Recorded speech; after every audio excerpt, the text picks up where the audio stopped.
guéri. Voilà pourquoi, ô Dieu, je te prie, Seigneur, de lui accorder un regard tout particulier ce matin, de manière à ce qu'en ce moment même, Seigneur, qu'il sente un changement dans son corps. Et maintenant, ô Dieu, que nous allons ouvrir les pages de cette vieille Bible, nous te prions de la oindre, oins ta parole, écarte l'homme de la scène, viens maintenant, parle au travers de nous, et tire encore une fois gloire de la réunion de ce matin, au nom merveilleux du Seigneur et Sauveur, Jésus-Christ, notre unique et vrai Dieu. Amen. Amen. Si ça ne vous dérange pas, Kama aimizuru, nous allons nous tenir debout tutashimama wima, et ouvrir nos Bibles dans fungula Biblia yetu mu Hébreux chapitre 6. Ibrania kifungo kyake kya 6.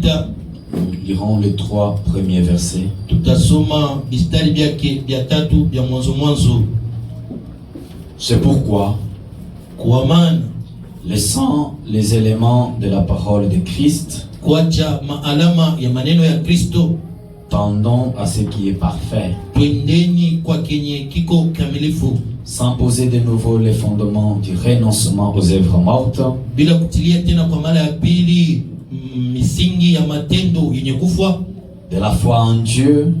Imani ndani ya Mungu. Ce sont là les œuvres mortes. Ndio ile matendo isha kufa. Parce que la vie doit passer par là pour atteindre la perfection. Juu uzima inapaswa kupitia pa hayo matendo ndio ikamilike.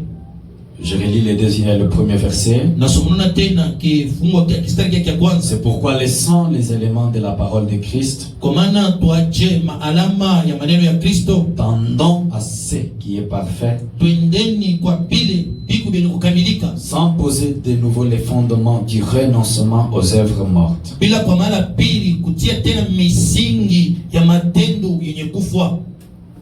la foi en Dieu,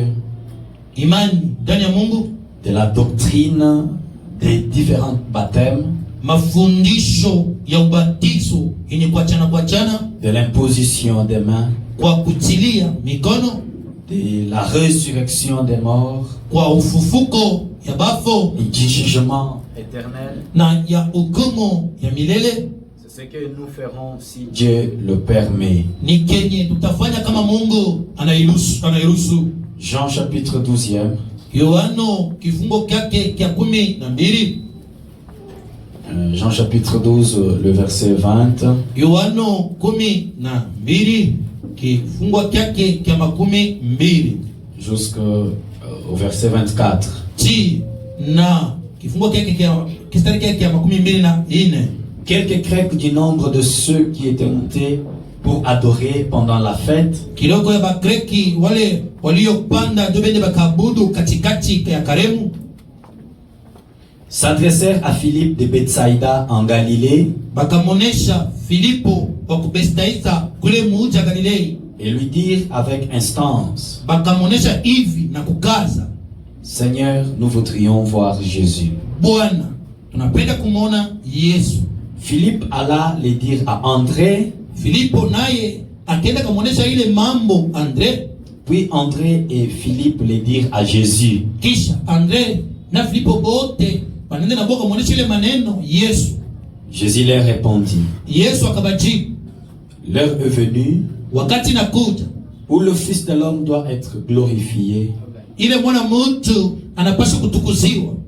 En vérité, je vous l'ai dit, Mukweli na mielezea, si le grain de blé qui est tombé en terre ne meurt, kama lubeko lwangano ulu na mko mlongo alukufe, il reste seul. Utabakia paka vile lolo yenyewe lubeko. Mais s'il meurt, lakini kama lunakufwa, il porte beaucoup de fruits. Utazala mambeko ingine wala matunda ingine. Que le Seigneur bénisse donc la lecture de sa parole. Bwana bariki usomi ya maneno lake. Nous pouvons nous asseoir. Tunezi uketi.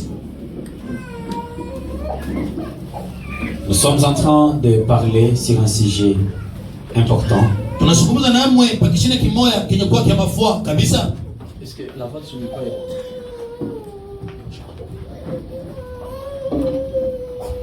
Nous sommes en train de parler sur le fait d'aller au-delà de la Pentecôte. Tunazungumza na mwe pa mambo ya kuona kwenda kushindia na penye pa Pentecote.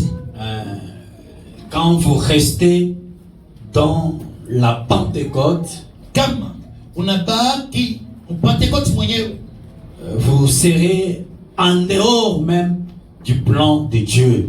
utakuya nje ya mapa yenyewe ya Mungu. Le prophète nous a interpellés à observer la nature. Nabii alitusopesha, anatuelezea tutazame maumbile. Il dit la nature c'est Dieu. Akasema ya kwamba peke yake maumbile ni Mungu. Et si nous pouvons encore faire un petit rappel ce matin, Na kama tunaweza tena kukumbusha tena asubuhi ya leo, nous avons compris tukaelewa que dans le naturel, ya kwamba mkimaumbile la semence naturelle évolue en 3 étapes selon sa croissance. lakini lubeko ulu lwetu la sawa sawa lunakomea au lunazalana kufuatana na safari tatu. La première étape, c'est la tige qui porte des petites pousses. Lakini kipande cha kwanza kio ni hii mauti inaleta tu majani pembeni pembeni. Après la tige, c'est les crêtes qui portent les pollens. Kisha tena ile kamuti kukakuwa tena hii yenye mandevu yayo inavuika mbelewele. Et après l'étape de l'écrête, Kisha tena kushindia ile yenyewe mandevu yayo, c'est la balle nilikanda qui n'est pas non plus la semence, likanda lio anina lubeko hapana, mais elle couvre la semence. likanda linafunika lubeko. Elle se rapproche de la semence. Ukaliona lio likanda utona sa ni lubeko, Elle ressemble un peu à la semence. lunapima kufanana ndogo na lubeko. Mais quand une certaine chaleur du soleil frappe la balle, Lakini kama yua inapika ile likanda, elle doit céder. linapaswa kupasuka Elle lifungulike, doit s'ouvrir. linapaswa kufungulika. Et quand la balle s'ouvre ainsi, Na kama likanda inafungulika vile, c'est alors que la semence est connue. njoo pale lubeko ama mbeko tunaiona. Et de toutes ces 3 étapes, Na kwa hii mamwenende tatu yote, si vous vous limitez là, kama unasimamia pamoja, vous ne pouvez pas arriver à la maturité. haustafika mukomano. Il faut aller au-delà des 3 étapes, Inabidi kupita hata yenyewe hii mamwenende tatu, arriver ou atteindre la 4e étape kufika au kufika tina mwatua ya ine, pour arriver à la maturité. njuu ya kufika mukomano. Est-ce que vous dites Amen? Eti tunasema mina. Et la balle, plutôt le chemin, vous l'avez vu comme ça. Na yenyewe kitabu kiku wazi, unakiona kiku vile pa. Maintenant, le prophète ne s'arrête pas là. Lakini nabii asimamie pale mambo hapana. Il nous présente un autre chemin. Ena tuonesha tena lukumba lingine. Et ce chemin, Na ile njia c'est selon Galates chapitre 3e. ni kufuatana na Galati kifungo chake cha tatu. Galates chapitre 3, Wagalatia kifungo chake cha tatu, le verset 16e. kistari chake cha 16. Or, Ile saa les promesses ont été faites à Abraham et à sa descendance. malako ililakiwa kwa Abrahamu na uzalo yake. Il n'est pas dit et aux descendances, Aba kusema sema ya kwamba mauzalo, hapana. comme s'il s'agissait de plusieurs, Utaona saa ni mauzalo ya mingi, mais comme s'il s'agit d'une seule, lakini utaona saa iko mambo ya moja, et à ta descendance, na kwa uzalo yako, c'est-à-dire à Christ. kusema kwa Kristo yeye. J'ai pas vu mon marqueur ici. Mishone wino yangu hapa. La promesse qui avait été faite à Abraham, Lakini ayo malako balilaka Abraham, le fils qui lui avait été promis, mwana ule walimulaka, ce n'était pas Isaac. aikukuye Isaki hapana. Selon cette écriture, Kufuatana na hii maandiko, la postérité royale d'Abraham, uzalo ya ufalme ya Abrahamu, il ne s'agit pas de postérité au pluriel, haina mauzalo hapana, mais cette descendance, lakini hii mutokeo mushukio c'est Christ. Kristo. Amen. Amen. Et Abraham, Lakini Abraham c'est pas ça, c'est pas les tableaux, le marqueur. yeye wino ile natafuta. La promesse qui avait été faite, Lakini hayo malako ililakiwa. il ne s'agissait pas d'engendrer Isaac, Akikuwa sema basale Isaki, mais il s'agissait d'engendrer le Seigneur Jésus-Christ. lakini ikakuwa ni mambo ya kuzala Bwana wetu Yesu Kristo. Lui, la véritable sémence royale. Yeye lupeko lwa kweli ya ufalme. Mais qu'est-ce qui est arrivé? Lakini ni mambo gani nafika? Quand cette promesse fut donnée, Pale ile malako bakailakaka. Sarah a douté légèrement. Lakini Sara alishakia kiloko. C'est ce que le prophète dit. Kenye nabii anasema. Dans la prédication, la sémence n'hérite pas avec la balle. Mhubiri lubeko alishi pamoja na iganda. Cette sémence débita par une promesse qui fut légèrement mise en doute. Lakini hii lubeko lukaanza na malako ile balishakia kaloko tu. Une promesse légèrement mise en doute. Malako ile balishakia lwayuluyulu. Au lieu de produire Jésus, kuliko ile malako itoshe Yesu. Sarah, comme beaucoup de gens aujourd'hui, Sara bado mingi leo, au lieu de considérer la promesse, kuliko kuchukua malako na mafua, elle a regardé aux circonstances. Yeye akaangalia hali maisha yake vile hii. Voyant qu'elle avait dépassé l'âge d'avoir un enfant, Kona ya kwamba miaka ya kuzaa isha kushindia, elle introduisit Agar. Lakini akaingiza Agari mkibeta. C'est là qu'est sur notre chemin ici. Njo hapa penyewe pa kinje yetu hii La tige qui commença, ile yenye muti ikaanza, elle est typifiée par Agar. ikalinganisha au bananifananisha na Agari. Agar n'a pas produit Jésus, c'était lui le fils promis. Lakini écoutez très bien. Agari akutoshe Yesu, ni yeye Yesu kwa mwana malako. Est-ce que l'église vous entendez très bien? Eti kanisa mwana nishikia mzungu. Parce que c'est l'enseignement qui donne la colonne vertébrale. Ni mafundisho inapoleta mshipa ya Et kuswali. vous allez comprendre qu'au-delà même de la Pentecôte, Mtaelewa kwamba sema kushindia kupitia na ile Pentecoste yenyewe. l'onction devient une personne. Upako inakuwa ni mwanadamu. Il n'y aura pas des agitations. Akustakuya machemuko matekone. Mais la création peut encore être faite au travers des êtres humains. Amen. Lakini maumbile inaweza kuumbiwa kupitia wanadamu. Alors Sarah regarda aux circonstances, Kisha Sara yeye akaangalia miaka ile kunaye. douta légèrement de la promesse, Akabisa tu kaloko kwa ile malako. introduisit Agar. Akaingiza Agari mkibeta. Et Agar, qu'est-ce qu'il a fait? Yeye Agari anafanya nini? Au lieu d'engendrer le fils promis, Kuliko azale mtoto malako, elle a engendré Ismaël, yeye akazala Ismaeli, qui fit un produit de doute, yeye mtokeo ya shaka, un sauvage. lakini nyama tu. Mais plus tard, Lakini nyuma yake, malgré les doutes de Sarah, hata shaka ya Sara, Dieu se souvint de la promesse. Mungu akakumbuka malako. Malgré les doutes que vous pouvez émettre, Hata kushaka kubisha, unaweza kubisha pour Dieu, kwa Mungu. Yeye une promesse faite malako yenye kutoka mukino équivaut à la chose déjà réalisée. iko pamoja na kitu kiisa kutimizika. Alors Dieu, lui, ne vit pas dans les temps. Lakini Mungu yeye angalia kasema wakati iko chini. Dieu, lui, regarde sa parole. Lakini Mungu yeye anaangalia kwa maneno yake inatoka. Même si mon âge est contre moi, Hata kama mimi naweza kusema, mais si la promesse de Dieu n'est pas encore rendue manifeste, kama malako ya Mungu haijatimizika tena, un jour, siku moja Dieu se souviendra de la Mungu promesse. atakumbuka ile malako. Alors, Kumbi au lieu que Agar donne naissance à la sémence, kuliko Hagari halete yenye lubeko, elle engendra un sauvage, lakini akaleta nyama tu,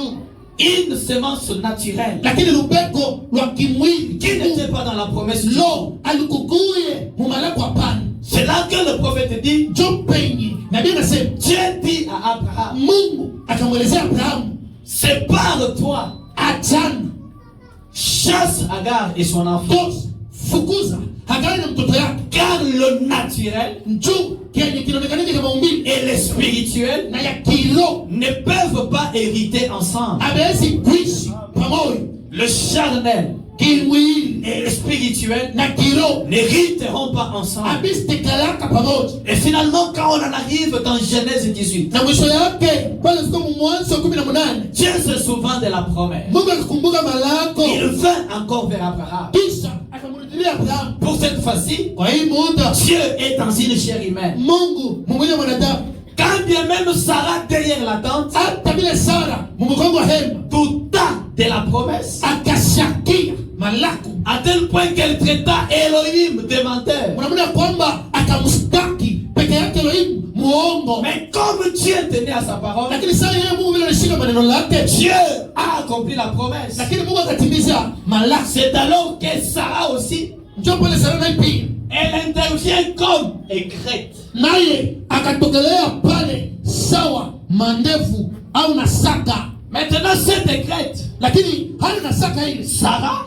yeye Sarai n'a pas produit Jésus. aikuzale akutoshe Yesu. Hapana, Tenez très bien. mshikeni mzuri hivi, La promesse, malako c'était d'engendrer Jésus. ilikuwa ni azale Yesu. La promesse, Malako c'était de produire Jésus. ilikuwa ni azale Yesu, Lui, le fils promis. ye mwana malako. Mais Agar est entrée, Lakini Agari yeye ndiye mkibele, n'étant pas dans la promesse du Dieu. ye akukuwa hata mwenye malako Elle a produit un enfant. anazala mtoto, Mais ce n'était pas cet enfant la sémence. haikukuwa yule mtoto yenye lubeko. Finalement, la promesse avance. Mwisho yake malako inasoma, Sarah entre enceinte, Sara anaingia mkibele, produit l'enfant. anazala mtoto, Mais il ne produit pas l'enfant sémence. akuzale mpaka mtoto lubeko. Écoutez très bien que je lise un peu les prophètes. Mshikeni mzuri, nisome mbele nabii Paragraphe 69. kifungu kyake kya 69. La semence n'hérite pas avec la balle. Lubeko halishi pamoja na likani. C'est un message prêché le 18 février 1965. 18 février 1965 ujumbe yenye kuhubiriwa.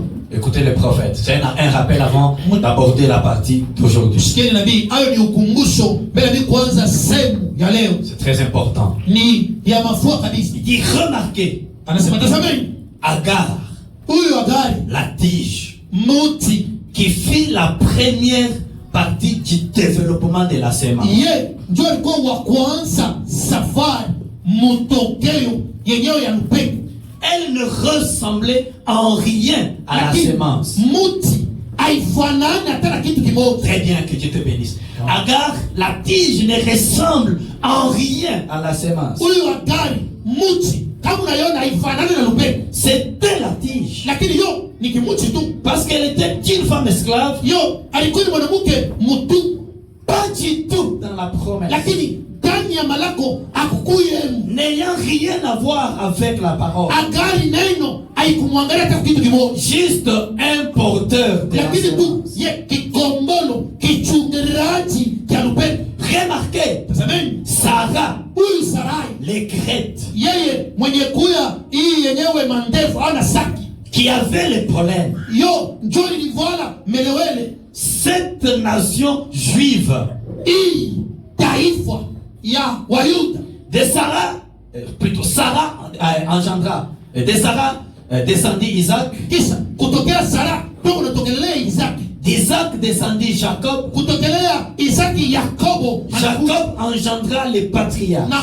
yeye Yakobo akazala wazee, Et les patriarches engendrèrent une nation, na wazee ndio wanatosha taifa, la nation juive. taifa ya kiume. Mais pendant tout ce temps, Ile saa yote hii Dieu, Mungu il veut que la semence promise akapenda kwamba sema ile lubeko lilio puisse se manifester. lonekanifike. Église, ne l'oubliez pas, Kanisa msisabwani, la semence promise, lubeko lililakisi. c'était Jésus. Amen, ilikuwa ni Yesu. Église, retenez-les. Kanisa La mwikamalasi, semence promise, lubeko lilikulakiwa c'était Jésus. lilikuwa ni Yesu. C'est ainsi qu'un jour, Kwa maana siku moja sur le chemin, munjia yake, une vierge rencontra l'ange. lakini bikira akakutana na malaika. Et l'ange la salua. Malaika akamsalimia Je te salue Marie. na kusalimia Maria, Le Seigneur est avec toi. Bwana anawe, Tu es heureuse parmi toutes les femmes. umebarikiwa katikati ya wanawake wote. Et Marie Na Maria yeye reçut la parole. akapokea ile neno,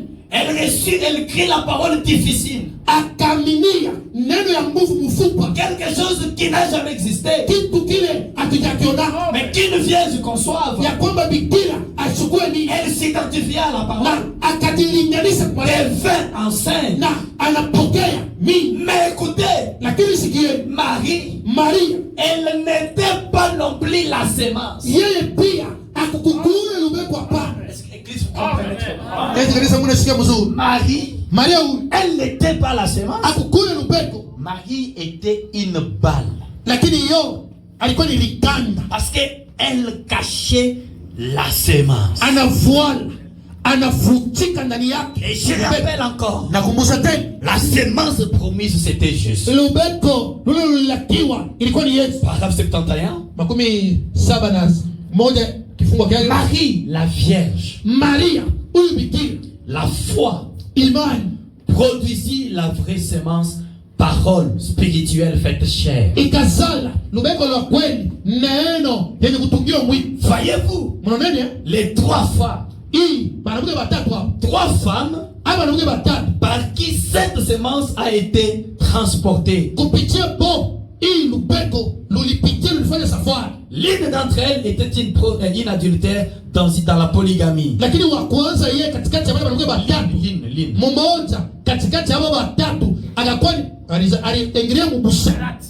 Étant dans la polygamie. Yeye alikuwa ni mubabili bawili. La seconde Wa pili était une femme libre, yeye kama mwanamke huyu Sarah. Sarai. Et la troisième Wa tatu n'eut pas du tout besoin d'avoir affaire au sexe. lakini yeye akakuwa hata mambo sema uchi ingililie. Voyez-vous? Nani? Mais par la foi, Lakini kupitia imani elle crie la parole de Dieu. aliaminia neno la Mungu. Agar, Hagari, Sarah. Sarahai, Sarah et Agar, c'était toutes les deux par le sexe. lakini Sarahai na Hagari yote ilikuwa ni uzalo kupitia uti. Mais Marie, Lakini Maria yeye fille vierge, par la puissance d'une parole promise de Dieu. alikuwa yeye ni bikira kupitia uwezo, neno kutoka uwezo ya Mungu. Maintenant, écoutez, Église. Sasa mshikeni hivi kanisa. Pourquoi nous devrions aller au-delà de la Pentecôte? Kwa nini tunapaswa kupanda yulu kushindana Pentecoste? Parce que Marie elle-même qui était là-bas, la Pentecôte, Bali na mwenye Maria mwenyewe akakuwa ikanda ki Pentecoste. à la fête de Pentecôte, Kule kukarama Pentecoste quand elle avait laissé Jésus, na pale alimwacha Yesu. elle la retrouve, elle le retrouve. Anampokea, anamwona tena, anakutana Jésus est tena. en train d'enseigner Yesu analeta mafundisho à la fête de Pentecôte. kule kukarama Pentecoste. Marie qui avait été là-bas, Maria mwenye mama yake ule alikuwa ikanda. Marie qui avait été là-bas, Maria ule mwenye alikuwa ikanda commis une erreur. akafanyaka mkosa. Ton père et moi Baba yako na mimi sommes en train de te chercher. toa hapa tunaenda kutafuta, Mais Jésus, la parole, lakini Yesu la sémence parole, lupeko neno corrigea l'erreur. lukanyolosha lukatengeneza mkosa. Depuis quand toi tu es ma mère, Ka tangu siku et kakuoe Joseph mon père, na kisha Yusufu baba yangu ni Jésus, la parole corrigea l'erreur. Yesu neno ikanyolosha. Écoutez, Église, Sikieni kanisa, quand la sémence est enterrée, pale mbeko banaipanda mbulongo, la tige sort. muti inatoka, Quand la tige grandit, na kama hii muti inaanza kunenepa, la vie qui est dans la tige uzima ile kundani ya muti monte inapanda yu jusqu'à l'écrête. inaenda ti na kumanafaka. À ce moment-là, la tige n'a plus de vie. Pale tena muti haina tena uzima ndani Est-ce yake. que vous êtes là? Yaani tunafuata Quand la vie qui est sur dans l'écrête pale, hii uzima iko muhii mandevu descend dans la balle, inaanguka mulikanda, l'écrête n'a pas de vie. lakini mbelewele haina tena uzima. Quand la vie quitte la balle, Na kama uzima inatoka, mais pour que la vie quitte la balle, juu uzima itoke likanda, il faut une certaine lumière. inabidi mwangaza wala nuru fulani. Écoutez très bien. Mshikeni mzuri, Si vous n'avez que la tige, kama tu uko na mtu yao yenyewe vous n'avez pas la sémence. au yapokea tena lubeko. Si vous n'avez que l'écrête, Kama tu uko tu na mandevu anafuata, vous n'avez pas la semence. pia hajakuwa tena na lubeko. Si vous n'avez que la balle, Kama huko nalikanda tu leo lenyewe, vous n'avez pas la semence. haujapata tena lubeko. Écoutez très bien. Fuateni mzuri. Avant de commencer, de continuer, écoutez le paragraphe 83. Mbele mimi kuendelea, mfuateni 83. Dans la même prédication, Mpaka mahubiri moja moja ile, la semence n'hérite pas avec la balle. lubeko anayesukala pamoja na likanda. Suivez très bien. Mfuateni mzuri. Remarquez Tazameni combien plus Marie fit comme la chose réelle. na mwana gani Maria anaanza kuonekana saa yenyewe ya kweli lubeko. Mais en tant que la balle, Lakini alikuwa tu nilikanda tu. la balle étreint cette semence en elle-même. Lubeko lunafungia, lunachunga. Likanda linachunga hii lubeko ndani yao. La protège Lunachunga ndani et la nourrit na inalikulisha hii lubeko. jusqu'à ce qu'elle se trouve seule, Aha, tina pale huyu lubeko lunabakia lenyewe mûre. lwa kukomea. Ainsi, Na hii ce troisième âge de l'église pentecôtiste hii kizazi cha tatu cha Pentecoste, retint ses craints. amen, luna kokota lunachunga hayo mambeko yayo, Retint son craint lunachunga hii lubeko pour le faire mûrir. njoo lulukomeshe. L'église, écoutez très bien. Kanisa kwa tena mzuri, La tige n'arrive pas à maturité. lakini muti haifikake mkomazi. Suivez très bien. Mfuatani mzuri, Les crêtes n'arrivent pas à maturité. lakini nafaki nayo pia haifikake La mkomazi. balle non plus n'arrive pas à maturité. Likanda nayo pia haikomee pa. Ce qui arrive à maturité, Kenye kinakomea c'est la semence, ni lubeko, le grain. lubeko. Suivez très bien. Mfuatani mzuri, Ainsi, na hii ce troisième âge de l'église de Pentecôte hii kizazi cha tatu cha kanisa cha Pentecoste retint ce craint lunachungia hii lubeko ndani pour le faire mûrir njoo lukomeshe jusqu'à ce que fût le moment que la balle s'ouvre. chini na pale, wakati ya kuenea likanda likafungulika. Marie étant la mère de Christ, Maria yeye sawa mama yake ya Kristo, fit juste un incubateur. yeye kikombolo cha kuchukulia ndani, Il n'avait pas de sang de Marie. lakini Yesu akukuwa na damu ya Maria pa. Il n'était pas de sang juif. Aha, Yesu akukukuwa watu wa Si Bayuda pa. vous adorez un juif, Kama na kutoka Muyuda vous n'êtes pas différent d'un idolâtre. awachana wa kumsalamu.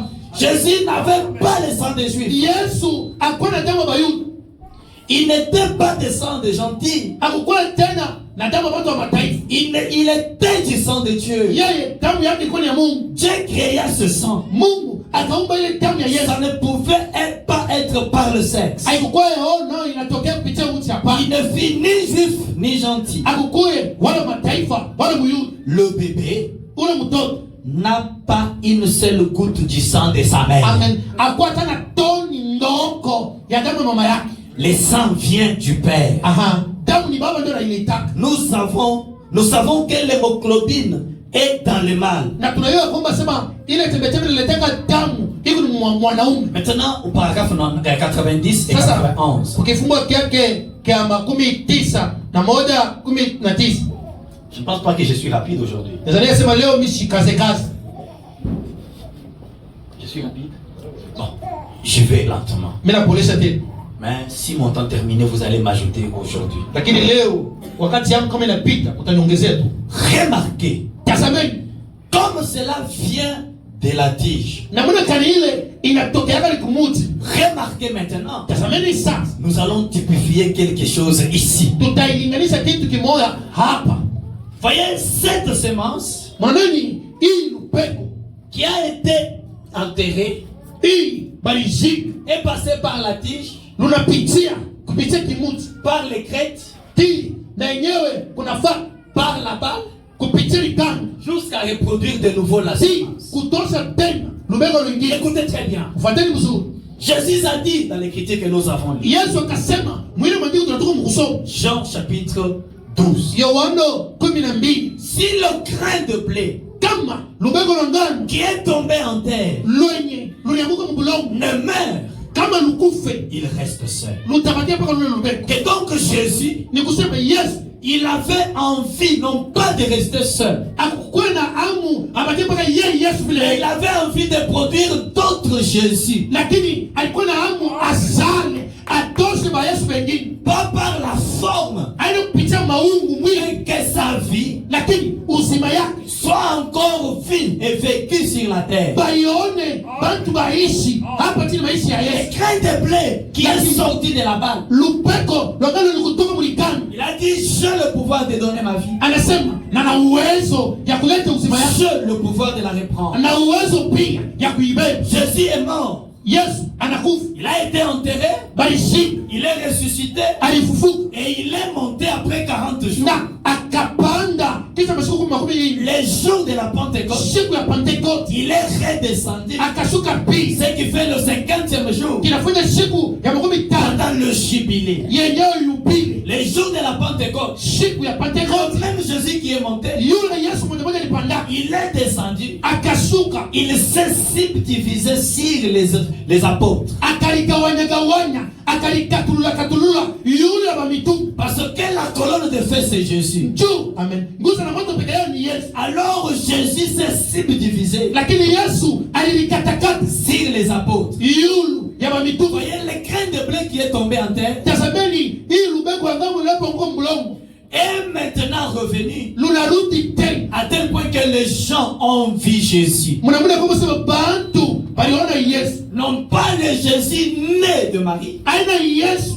ule Maria zalaka mais bana. la vie de cet homme s'est multipliée dans plusieurs. Uzima kuishi kwa Yesu, maisha ya Yesu baliona mkatikati ya watu wa mingi. À tel point que ces gens Mnaona kwamba wale bantu ont vécu comme Jésus. bakaishi sawa sawa vile Yesu aliishi. Ils ont aimé comme Jésus. Balipenda sawa vile Yesu alipenda. Ils ont haï leur propre vie. Bakachukia maisha yao wao wenyewe. À tel point d'accepter de mourir comme Jésus. Mnaona ichikie hafwe sawa Yesu. Nous voyons l'exemple d'Étienne. Tunaona mfano ya Etienne, On l'a lapidé. balitupia On maisha, l'a lapidé. balitupia Mais à maisha. la fin, Mwisho yote il parle comme Jésus. eko nasema sawa Yesu. Il dit, Père, Anasema Baba, ne leur impute pas ce péché. usibesabie hii manzano. Voyez-vous, Unaona nini? ils ont été vécus comme Jésus. Balibaona, baliishi sawa Yesu. Ils ont même aimé comme Jésus. Lakini upendo balipenda sawa Yesu. À tel point que Mnaona ya kwamba les femmes ont donné leur vie. bamama balileta maisha ya uzima yao. On prenait une mère enceinte. Balibeba mama na mimba. Et les gens, les païens qui étaient là, Bapagano wale watu walikuwa pale ils pariaient. na banapinga. Je vous dis, l'enfant ici qui est dans ce ventre, Nasema mnaona huyu mtoto mimba hii il est de tel sexe. ni mwanaume. Il parie comme ça. Banatupa tufe Et banalaka. on prend la femme. Balibeba ule mama na mimba. On la déchire le ventre. Banapasula ile mimba. On prend, on a l'enfant. Banatosha mtoto ndani. Ils ont vécu comme ça. Na bamama vile banaisha ile Elles maisha. avaient des longs cheveux. Balikuwa na manyana mirefu pale mama. On prenait du goudron Bakabeba kaburimbo. pour mettre sur leurs cheveux. Banamumwangia munywele Et yake. on les brûlait comme ça. Na banachoma. À tel point qu'un incrédule Mnaona kama sema mpagano. a regardé. Alitazama Il dit, mais où est ce Dieu silencieux Eku wapi yule Mungu alikala qui est resté là, mwenye kusimama pale les mains croisées sur son ventre, anafunga mikono yake kwa tumbo yake observant son église en train d'être na persécutée. enaangalia kanisa yake beko na baufu. Frère Branham a dit, Na Biblia ndio inasema en réalité, mukweli il n'était pas silencieux.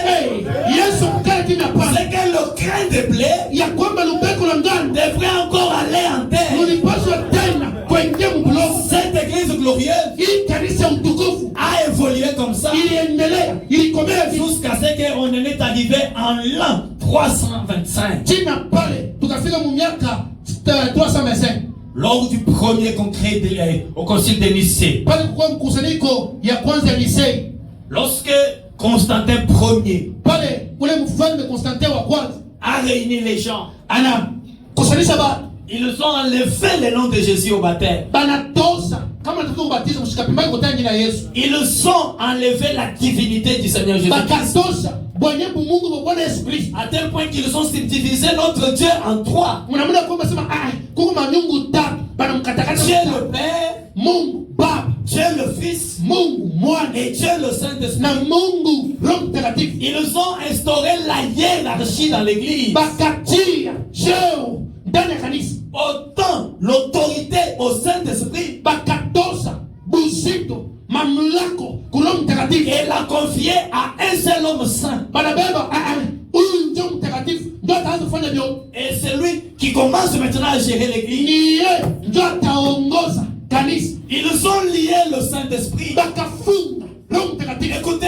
église, Sikieni kanisa, la seule autorité dans l'église, lakini cheo c'est le Saint-Esprit. ndani ya kanisa ni Roho Mtakatifu. Voyez-vous? Manani, Et quand vous établissez la hiérarchie, na kama mnaweka bantu mtu fulani mkanisa, Dieu doit vous quitter. na Mungu na yeye anaenda Avec le Saint-Esprit juu, Roho Mtakatifu sera de nouveau lié. itafungiwa J'ai tena, envie de dire, na hamu ya kunyolesha il a été encore enterré alishikiwa tena cette fois-ci, kwa hii Mungu. non pas dans la tombe empruntée de Joseph d'Arimathée, Haina kaburi ya mtu wa makuta Yusufu alimatendo muzika tena cette fois-ci kwa hii Mungu, par les tombes dénominationnelles. kwa makaburi ya mazee. Le Saint-Esprit a été lié, Roho Mtakatifu ilifungiwa, enterré dans des églises. wanaishika ndani ya makanisa. Aujourd'hui, Leo une église sans vie haleluya, kanisa bila uzima n'est rien d'autre qu'une morgue yo tu ni chumbe ya kuchungia maiti, où les morts sont en train d'embrasser d'autres cadavres. lakini ile maiti inakumbatiana yao yenyewe. Là que Jésus a dit, Penye Yesu alisema hivi, laissez les morts mwache bafu enterrer leurs morts. washike maiti, Mais toi, lakini wewe viens et suis-moi. kuya na unifuate. Comment un mort Lakini namna qui maiti est déjà cadavre mufu maiti doit-il se lever, atalamuka tena créer une tombe achume karibu pour enterrer un autre cadavre qui venait de mourir? aeke tena ashike tena maiti ingine toka Non, monsieur, au na Bwana. c'est un langage prophétique. Hiyo ni maneno ya unabii. Voilà pourquoi Tazameni kwa maana l'Éther a regardé. litele litazama Après cette période kisha hii kipande où le Saint-Esprit avait été lié, mwenye Roho Mtakatifu lifungiwa, l'Éther s'est libéré de cette chair. liteli analifungua milololo yake, Il s'est écrié, akalalamika, le juste vivra par la hey, foi. bahati wataishi kwa imani. L'Éther qui sort, Liteli anatoka, c'était la tige. yeye ndio ilikuwa ni kimuti liteli, C'était Agar. liagari liteli, L'Éther qui sort, liteli anatokelele, le juste vivra par la foi. bahati kwa imani wataishi. Ce que vous appelez les pains cachés, les corps du Seigneur, Lakini kenye muna ita kwamba sema kati na uvuitwa ce n'est pas les corps, haina mwili hapana, ça typifie les corps. inaonesha tu mwili Il sort. anatoka Et liteli, à cette époque-là, mwili wakati ya liteli. quand vous acceptez de mourir, Na kama unakubali kufa d'être persécuté bakutese à bakuu cause de votre foi, juu ya imani kwa vous kuamini, avez la vie sauve. uko na maisha yako tozile. C'était à l'époque de l'Éther. Ikikuwa ni wakati ya liteli, Mais cette église ile kanisa ne yote devrait pas rester là. haikupaswa kubaki vile Elle vile, devrait aller ilipaswa kwenda jusqu'à atteindre la maturité. tina pale ikomaa. C'est pourquoi Paul dit, Kwa maana Paulo anasema laissant les éléments de la parole de Christ, tuache vitu vya malama ya Kristo, comme la foi en Dieu, mambo sao qui imani donne ndani la tige. tutoke mubile bitu Ah, est-ce que vous êtes là? kanisa mwito, Laissant les éléments de la parole de Christ. tuache maalama ya maneno ya Kristo. En d'autres termes, Mkusema kwingine, qui donne la tige. angalia tutoke kimuti, Et l'esprit a quitté la tige. roho inatoka mkimuti, Un autre est sorti. mwingine anatoka, Parce qu'après l'Éther, kisha liteli yeye, après la mort de l'Éther, kisha kufa kwa liteli. les gens se sont encore organisés. Watu wanafanya tena matengenezo, Ils ont suivi les modèles catholiques.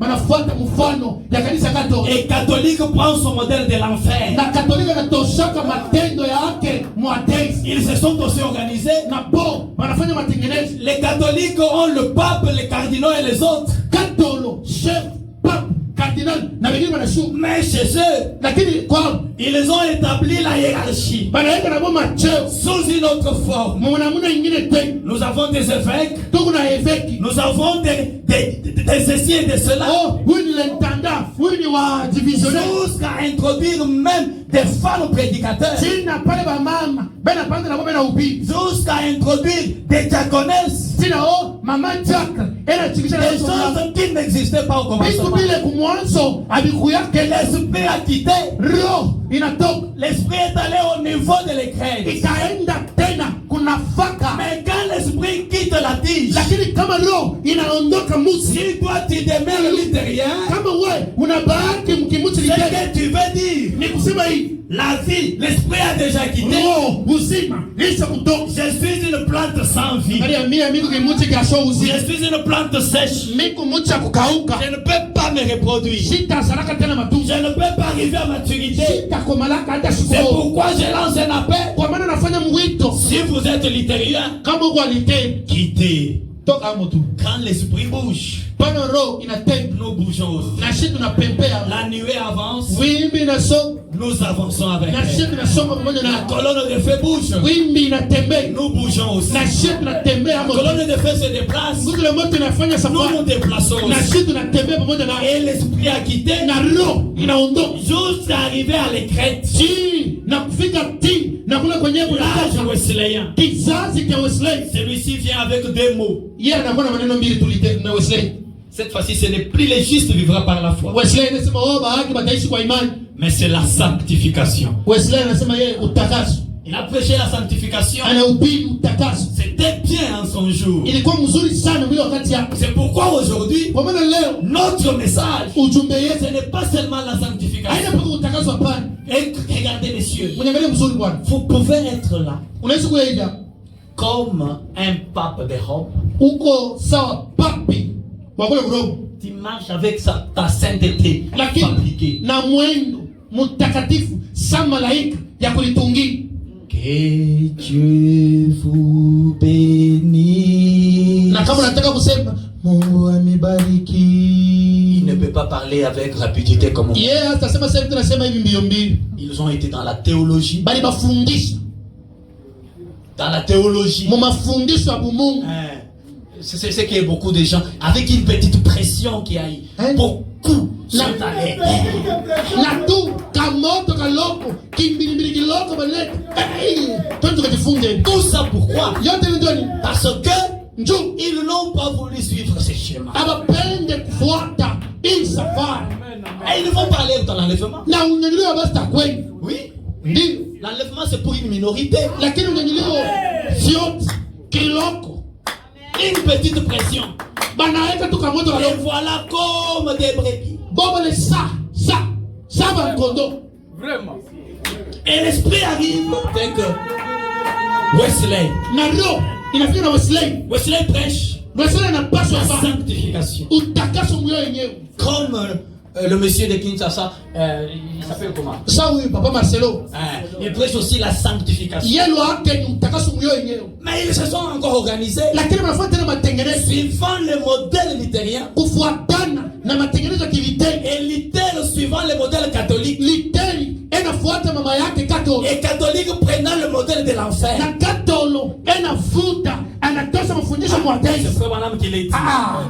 Ndio mwanamke anaisema, Et l'esprit a encore évolué. na kisha tena roho inafanya safari, L'esprit quitte. roho inaondoka. À l'époque ici de Wesley, Mwili wakati ya Wesley, c'était le type de Sarah ilikuwa mfano ya Sara qui a enfanté Isaac. anazala Isaki, Et d'Isaac est né Jacob. kutokea Isaki Yakobo Et Nazareti, de Jacob le patriarche. Yakobo warse wa Nazareti, L'âge wesleyen, kizazi cha Wesley c'est un âge qui a produit beaucoup de missionnaires. ni kizazi kilizala bapashwa injili bamingi. Maintenant, l'Esprit de Dieu, Sasa roho ya Mungu, Dieu se rappelle Mungu anakumbuka que le fils promis, ya kwamba mwana wa ce malaki n'est pas Isaac.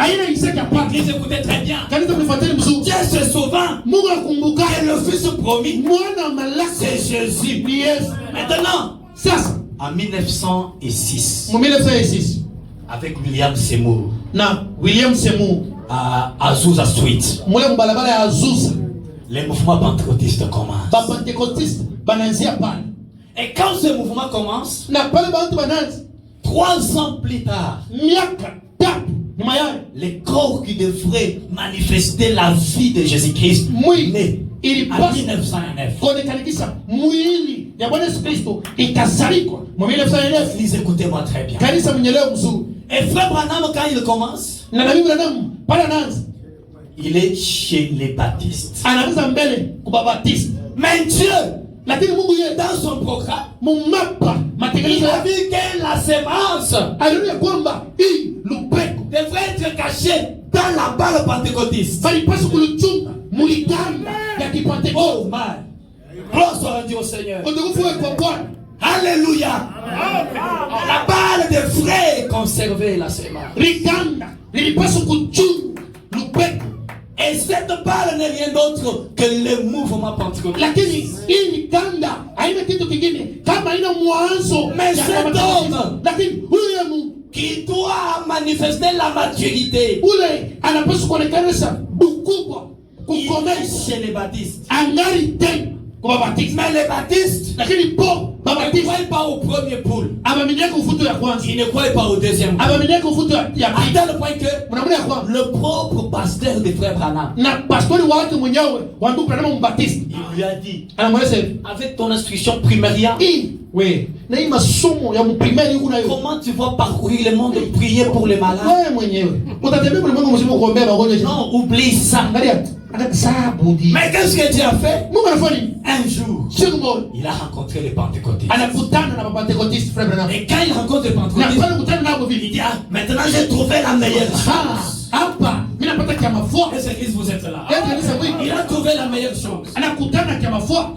Le premier poule est bien accepté. Uvuta ya kwanza banaitika, Le deuxième poule est bien accepté. uvuta ya pili banaitika Pour tena être contemporain, njoo ya shiko ya muda puli pour être contemporain, pour être beaucoup plus juu d'actualité. ishikwe iko ya mupya sasa. Hein, la guérison a été acceptée. Utunzo banaitika, Le discernement, la prophétie a été acceptée. ufafanuo na matabiri banaitika. Maintenant, Sasa il évolue avec les pentecôtistes. ndugu Branham anaishi pamoja na Les Pentecoste. pentecôtistes l'aimaient. Pentecoste wanampenda ndugu Les Branham, pentecôtistes les parrainaient. balianza kusaidia Les makusanyiko ya, pentecôtistes les soutenaient. balianza kushika maibada ya À la prédication maintenant, mumahubiri en sana 1962, en 1962 la parole parlait neno lenye kutamu et la sémence originelle. kwenye lubeko la kumwanzo Il dit, anasema les pentecôtistes ne parrainent plus mes réunions. Wapentekoste banakatala kushika mikusanyiko ya, Et quand il avance, anaendelea tena quand c'est rangé du côté de Jésus, kuliyapandia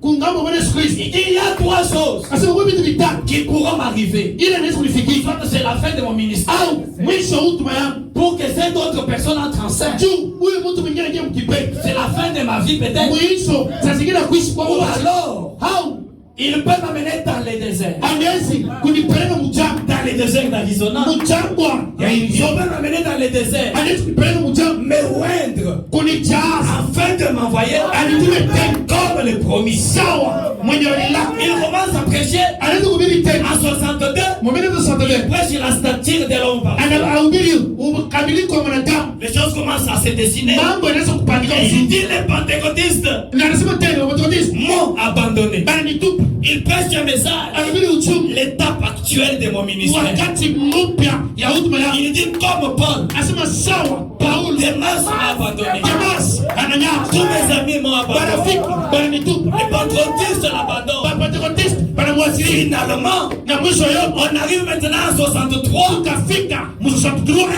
avant d'arriver à 63, mbele tuingie msosatudua. prenons d'abord un autre titre. Tukabe tena mfano ingine tesi Suivez très bien. mfuateni mzuri. Ça, je dois lire. Hii ni some mbele, Je suis dans la prédication. niko mumahubiri La restitution de l'arbre épouse. kurudisha kwa mti bibi harusi. Je n'ai pas encore entamé ma prédication de ce matin. Sijaanza tena mahubiri yangu asubuhi ya leo, Suivez très bien. mnifuate mzuri. Je prends le paragraphe 304. Na baba kifungo kile cha 300 na kumi ine 304, 305. na 307. Le prophète dit ceci. Nani anasema hivi? Suivez, c'est un autre type. Mfuateni, ni mfano ingine. Pas le premier jour. Aina siku ya kwanza pana. C'était un corps mort. Hiyo ilikuwa ni mwili ya kufa. Le premier jour là, Ile siku ya kwanza, c'est le jour où Jésus était à la croix. amen. C'était quel jour? C'était le vendredi. C'était un corps mort. C'est comment là, c'est quoi? C'est l'âge littéraire. Amen. Pas le premier jour. C'était un corps mort. Le deuxième jour, c'était toujours mort. Et le deuxième jour, c'était le samedi. Jésus dans la tombe. Et donc, si vous êtes Wesleyan, vous êtes dans la tombe. Pas le premier jour. Un corps mort. Le vendredi. L'âge de l'hiver. Pas le deuxième jour. L'âge Wesleyan. Le samedi. Le corps du Seigneur est dans la tombe.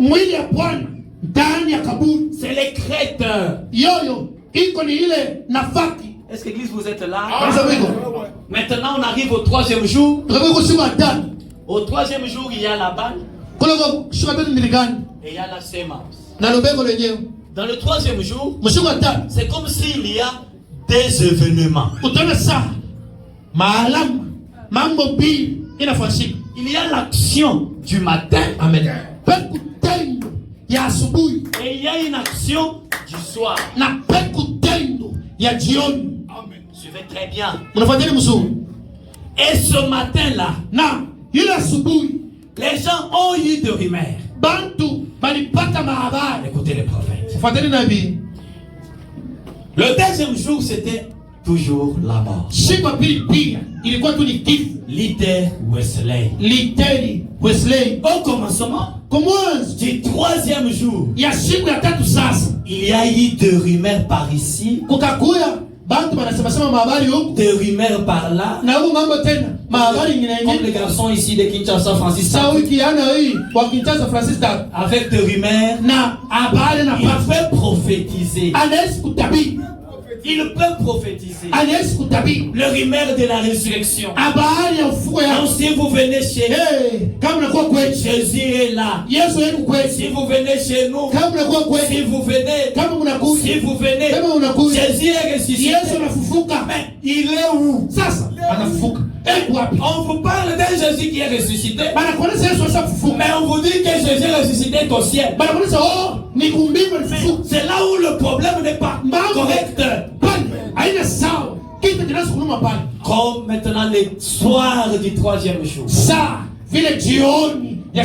dis bien c'est le même jour là. Le matin et le soir. Le matin, quelques femmes nous ont dit que Jésus est ressuscité. À quelques églises nous ont dit que Jésus est ressuscité. Mais écoutez très bien. L'écriture ici, Jean chapitre 12, c'est qu'elles n'ont pas dit. Nous voulons entendre Jésus. Ou nous voulons voir Jésus faire un miracle. Tout ce que nous voulons voir Jésus. Le matin de la résurrection, les gens ont entendu parler de Jésus. En dehors de ce moment, d'un de ses disciples fatigués, Cléopas et son ami Théophile, en train de marcher sur le chemin de Maïs. Et Jésus apparaît, il fait route avec eux. Et il commence à l'expliquer les Écritures. Depuis 6 heures. Ils ont fait 6 heures du temps. Parcourant les 6 âges de l'église.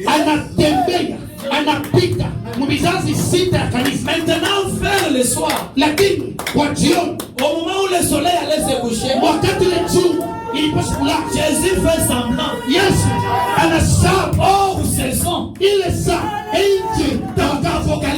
fils, mufunuo il fait passer anapenda kupita vers le soir. kwa jioni, Il fait passer. anapenda kupita. Cléopâtre et son ami lui disent, Kila pasa anasema mama mais shehe, ce n'est pas possible. papa, ni mambo gani sasa hii? Tu ne vois pas que le soleil se couche. Wewe aona sema mwangaza inaanza kushuka. Mais où est-ce que tu vois? Unatazama ndio Isaya wapi? Nous avons déjà parcouru les 6 ans de l'église. Tusa kutembea saa sita usiku. Nous avons maintenant parcouru une partie du 7e art. Lakini tena tunaingia na kipande ndogo ya kizazi saba. Et maintenant, où est-ce que tu vois? Papa, huko ndio. Reste avec Mbele, nous. tuikalie mbele. Reste avec nous. Tuikalie huko. Et quand Jésus entre, Na pale sio nyingi. Jésus n'a pas dit, Haleluya. est-ce que vous connaissez ma forme? Yesu kusema eti mnayua muumbo wangu. Jésus n'est pas fidèle dans sa forme. Yesu sipajaribu kulamata mpaka na maumbu yake. Jésus est fidèle dans sa parole. Lakini Yesu ni mwaminifu kunyana na kitabu. Car sa forme peut changer. Tu maumbu yake yanaweza kubadilika. Jésus n'a pas dit, Yesu sikusema mes brebis connaissent ma forme. oh, bakondo yangu banayua maumbu yangu hii. Mais Jésus a dit, Yesu anasema hivi, mes brebis connaissent ma voix. bakondo banayua sauti yangu, Pas ma forme. haina maumbu yangu. Je n'ai pas fidèle dans la forme. Yesu abaki mwaminifu. Alléluia. Amen. Je n'ai pas fidèle dans la forme. Yesu ana mwaminifu maungu hapana. Parce que Juu dans ses habitudes, mkwaso wezi il bisema yake change de forme. anavalaka maungu ingine. Avec Job, Na Yobu, Dieu s'est voilé dans les tourbillons. lakini Mungu aliyovuala suruba kubwa mpe. Mais si Job Kama Yobu yeye parle avec Abraham anaongea na Abraham, pour dire à Abraham, amuonesha Abraham je connais la forme de Dieu, na yua muundo ya Mungu, c'est un tourbillon. yeye ni suruba mpe. Abraham lui dira, Abraham atamuonesha, non monsieur, cher Bongo, non monsieur, mon cher Bongo, moi aussi je connais sa forme. na yua vile yeye Yesu anakaa. Dieu c'est un homme, Mungu ni mwanadamu, Dieu c'est un homme. Mungu ni mwanadamu. Il a mangé, Haikui, il a bu. haikui. Maintenant écoutez, Sasa sikieni. si Abraham, Kama Abraham, frère Abraham, kama ndugu mkubwa Abraham va voir frère Moïse na anaenda kumwona vie pour dire à frère Moïse, amwonyeshe vie Musa je connais la forme de Dieu. atambue umbo la Mungu, Dieu c'est un homme. lakini Mungu ni mwanadamu. Dieu mange, Mungu anakulia, Dieu parle. Mungu anasema. Frère Moïse dira, Ndugu Musa atamwonyesha non frère mon Abraham, cher abile vile pana, non frère Abraham. mon cher Abraham abile vile pana. Si Dieu est un homme, Kama Mungu ni mwanadamu, c'est vrai, ni kweli mais il ne mange pas. akulia. Parce que moi je m'étais caché dans le rocher. Mimi nilificha mumwamba, Dieu est passé, Mungu anapita, mais on ne les voit pas le visage. atukumuone uso hapana, On ne voit que son dos. lakini mkongo tulio Oh frère Abraham, vie Abraham anaenda vile pana. Dieu ne mange pas. Mungu akulaki hapana. Parce qu'il le met à Paris, Tu hajulikani, c'est vrai, c'est un homme. kweli kweli ni mwanadamu, Mais tu ne manges pas, monsieur. akuliake Bwana. Maintenant, quand Dieu quitte là, Sasa kama Mungu anatoka pale, si Moïse et Abraham kama Musa na Abraham vont voir maintenant le frère Ézéchiel baende bamwone mkubwa wa Ezekieli, pour lui leur dire, pour dire à frère Ézéchiel, ndio kumwonyesha kwa Ezekieli, frère Ézéchiel, écoutez, ndugu Ezekieli sikii, tu sais, unajua Dieu c'est un homme. Mungu ni mwanadamu, Moi je l'ai vu, mimi ni Mungu chez moi il a mangé. kwangu salikuli Quand j'ai ce problème na kataka hii mambo hii entre moi et frère Moïse, na huyu vie Musa, qui a raison? nani ana sheria? Parce que Moïse dit, Ndio Musa ananyonyesha, Dieu c'est un homme, Mungu ni mwanadamu, mais il ne mange pas. ashughuli yake. Mais moi j'ai dit, Mimi Abraham na Dieu sheria, c'est un homme, Mungu ni mwanadamu, mais il mange. anakulia. Toi frère Ézéchiel, Sasa wewe ndugu Ezekieli, qui est Dieu? sasa Mungu yeye ni nani? Ézéchiel dira, Ezekieli atasema, non mais écoutez, hapana, Dieu c'est pas un homme. Mungu ana mwanadamu hapa. Moi quand j'ai vu, Pale ni Mungu, c'était une roue ilikuwa ni au mpeto, milieu d'une autre. katikati ya mpeto ingine. Dieu n'est pas fidèle dans la forme. Mungu abaki yake mwaminifu maungo hapana. Maintenant Ézéchiel, Sasa Ezekieli, frère Moïse, ndugu Musa, frère Abraham ndugu Abraham, vont aller voir frère Daniel. bataenda kamwona ndugu Danieli. Maintenant ce frère Daniel, Kwa ndugu Danieli ko, on lui dit, banamwonyesha, nous connaissons Dieu. papa, sio Mungu tunamfahamia Oui, vile vile. oui, je le connais aussi. Na mimi namfahamia ndio. Mais moi quand je l'ai vu, Lakini pale mingi muona, c'était une pierre. ilikuwa ni nini? Il descendait d'une montagne Ilaanza kusoma mlima. sans les secours de Bila Dieu. hata Mungu alisukuma. Maintenant les quatre là Sasa hapo wote wakati vont aller dans le Nouveau Testament. batende mwagano mpya. Ils vont voir la sœur Marie. Batende mwana da Maria. Sœur Marie, Mama Maria. nous voulons voir Jésus. Tunapenda kumwona Yesu. Et sœur Marie leur dira, Na da Maria atamwonyesha vous voulez voir Jésus qui? Yesu kani. Jésus avant sa résurrection. Yesu mtoto mbele fuko yake. Ou Jésus après sa résurrection. Au Yesu kisha kufuka kwake. Et les tels ou plutôt les tous les diront. Hata bote batamoneshe Après sa résurrection. bon. Kisha pala fuka kwake. Et sœur Marie leur dira. Nada Maria tamoneshe. Après sa résurrection. Kisha fuka kwake. Moi quand je suis allé à la tombe. J'ai vu Jésus ressuscité. Mais quand je regardais, j'ai vu que c'était un jardinier. Quelle est la forme de Dieu? Maintenant les deux disciples, nos amis Cléopas et son ami, sur le chemin de Maïs, ils nous ont vu un homme et ils l'ont appelé et dit, le seul habitant de Jérusalem, un seul habitant de Jérusalem, un simple habitant de Jérusalem. Maintenant vers le soir, quand ils n'ont pas regardé à la forme, mais aux caractéristiques de Dieu, Dieu n'est pas fidèle dans sa forme. Dieu peut changer de forme. Dieu ne change pas de caractéristiques. Dieu ne change pas sa parole. Dieu ne change pas de puissance. Dieu ne change pas de nature. Peu importe la forme que Dieu peut prendre, ça dépend des œuvres de Dieu. Maintenant, au temps du soir, au temps du coucher du soleil, la barre devrait s'ouvrir. Il leur dit, avec rien à manger ici. Nous avons un pain. C'était dans un restaurant, dans une église. Nous avons un pain ici. Et quand il prend le pain, et la manière de briser le pain, nous étions chez les catholiques. Le pape de Rome ne brise pas les mains comme ça. Nous sommes passés par l'âge de Luther. On ne brise pas la parole comme ça. Nous sommes allés faire Wesley. On ne prêche pas de cette manière. Quand nous sommes allés chez les pentecôtistes, nous étions plus proches de la vérité. Nous avons reçu le premier et le deuxième époque. Mais cette manière de prêcher, il n'y a que Jésus qui peut le faire. Et quand ils nous ont dit, assieds-toi donc, leurs yeux s'ouvrirent. Alors il disparaît. Maintenant écoutez, je n'ai pas encore commencé ma prédication de ce matin.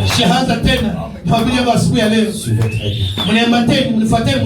Frère Branham dit, paragraphe 313, 315, on peut aller là. Bon, juste peut-être 314. Il faut que je commence ma prédication. Écoutez le prophète. Il dit, comprenez-vous cela? Amen. Car Dieu a dit, je restaurerai. Comment va-t-il restaurer cela?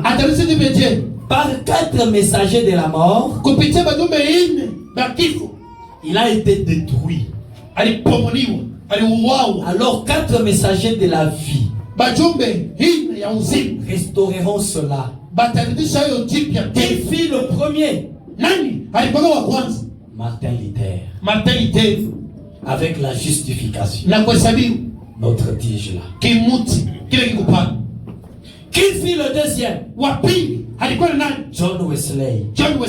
Avec la sanctification. Notre égrette là. Qui était le troisième? La Pentecôte. Avec la restauration des dons.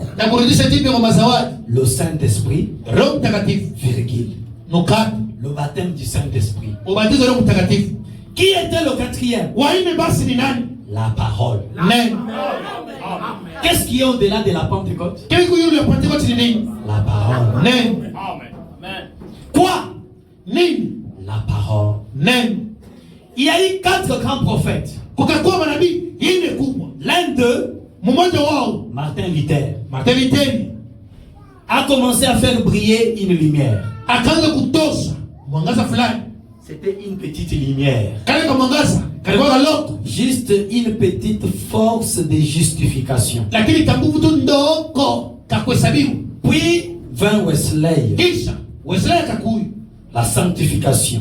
utakaso. Écoutez, Shikieni, après Wesley kisha Wesley vint la Pentecôte. kukakuya Pentecote Virgule.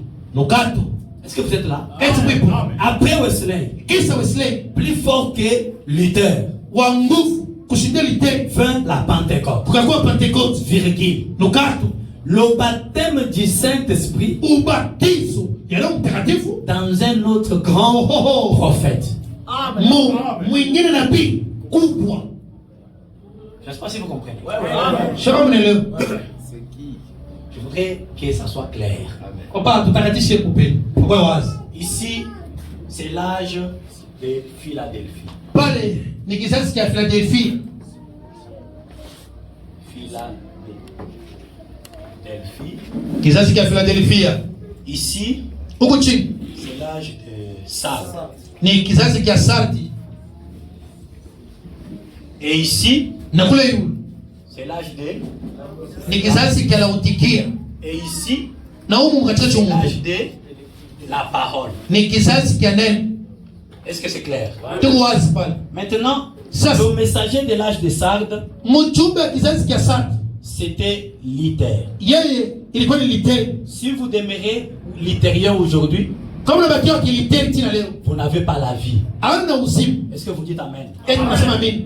Maintenant, l'esprit a quitté. Roho inaondoka L'esprit est allé jusqu'à les Crêtes, ikaenda ti na kuna faka dans l'âge de Philadelphie, kizazi cha Philadelphia avec le messager John Wesley. na mjumbe John Wesley. Si vous demeurez un Wesleyan, Kama wewe unabakiwa mkanisa ya John Wesley, après que l'esprit a quitté pour aller dans la balle, kisha roho iondoke iende mulikanda, vous êtes sans vie. hauna na uzima na wewe ndani. Est-ce que c'est clair? Peko wazi pale. Maintenant ici, Kumbi hapa le problème se pose. mambo yoyo hapa sasa. Qui est le messager de la Odyssée? Yule ni nani? Mjumbe wa Laodikia. Que Dieu te bénisse. Mungu akubariki. Je voudrais lire ça. Napenda nisome sasa. L'Éden de Satan. Edeni ya shetani, Paragraphe 19. kistari kyake kya 19 C'est très bien. iko vema kabisa. Il dit, Anasema j'ai dit au milieu pour gagner du temps. nasema mkatikati ndio nisiponde muda. Or, souvenez-vous, Japo mkumbukeni il s'adresse à l'église de cet âge ici, na enasemezana na kanisa hii kizazi hiki malheureuse, waone aveugle, kipofu nue. uchi Elle ne le sait pas. na haijijui, C'est ce dernier bout de phrase, lakini ni hii mwisho ya masemo, cette dernière parole, hii mwisho ya maneno mwisho qui fait que c'est si saisissant.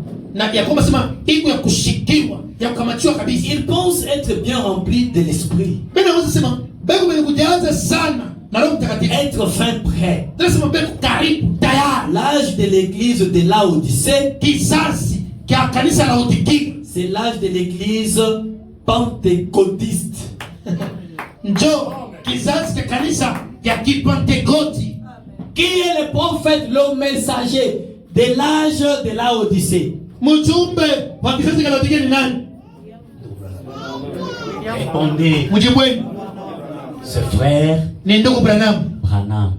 Ça, c'est le dimanche matin. Ile njo yenyewe mjumbe busubuhi. Et donc, le matin, là, Bule busubuhi bu si tu es pentecôtiste, kama ukiangalia tena wa mankungulu ya mambo tu es branhamiste. au wa kimafundisha tu Branham, Que vous le vouliez ou pas.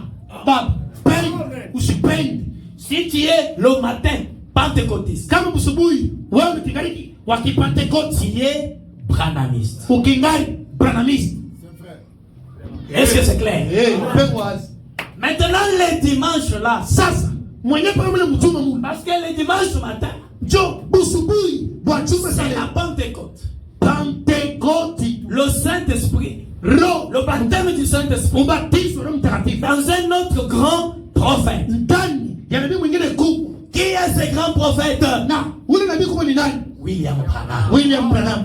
Le premier et le deuxième pôle, Uvuti ya kwanza na ya pili c'est destiné aux pentecôtistes. iyo baliletea bapentekotiste. Mais quand on l'amène au désert, Lakini pale mtosa Branham on le voit. anajaziwa. Oh, que je lise d'abord ça. Ni some mbele Le paragraphe 101. kifungo kyake kamia mwana mmoja. Remarquez, Tazameni la semence n'hérite pas avec la main. Lubeko aligala mwana Je n'ai kitani. pas encore commencé mon sermon de ce matin. Tianza tena mabili yangu abisuri baleo. J'introduis déjà mon sermon. Naingisha tu.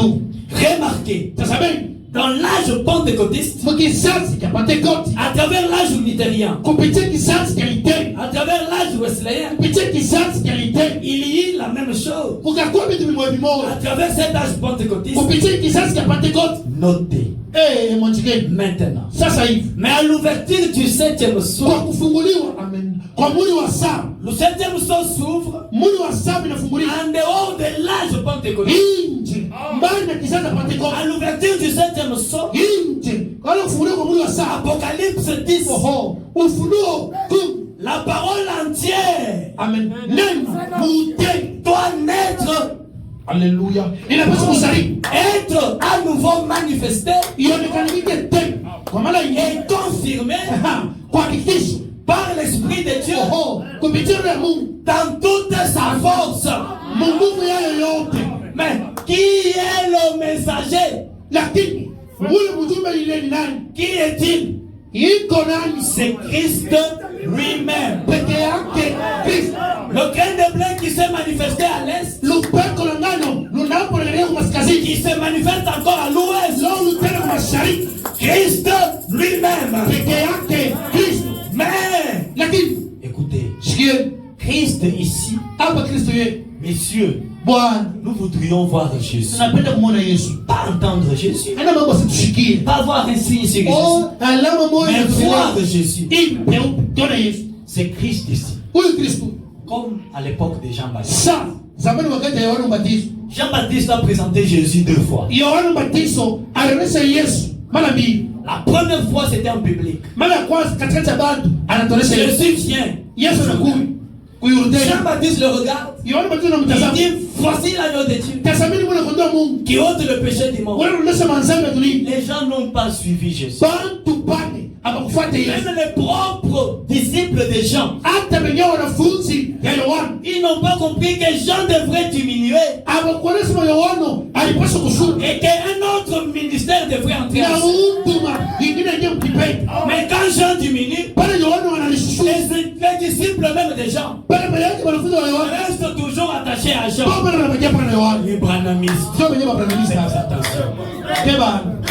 Quand Jean diminue, Pale Yohana les sio disciples de Jean, bana au lieu de suivre celui qui kuliko bafuate huyu mwenyewe a commis, celui qui a grandi. mais eux, ils restent avec Jean. Banabakia na Yohana.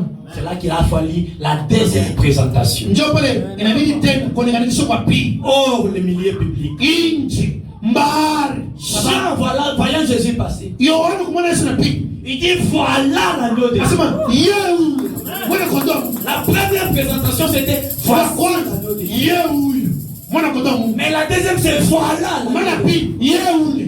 C'est alors que quelques disciples de Jean Njoo pale kiloko ya wanafunzi wa Yohana qui avaient compris le mystère, pale pale kamatia si les changements de cadence kubadilikiwa kwa et mchezaji la symphonie, na mwimbio. ils ont quitté Jean sur place Banatoka pale pale Yohana wanamwacha. pour suivre Jésus, Banafuata Yesu. cet autre grand messager. Huyu mtume mwingine kubwa. Mais aujourd'hui, Lakini leo depuis l'ouverture des sceaux, tangu ya mwezi wa saba ndio le ilifunguliwa. mystère de Branham a terminé. Utu wapana mesimamia pale.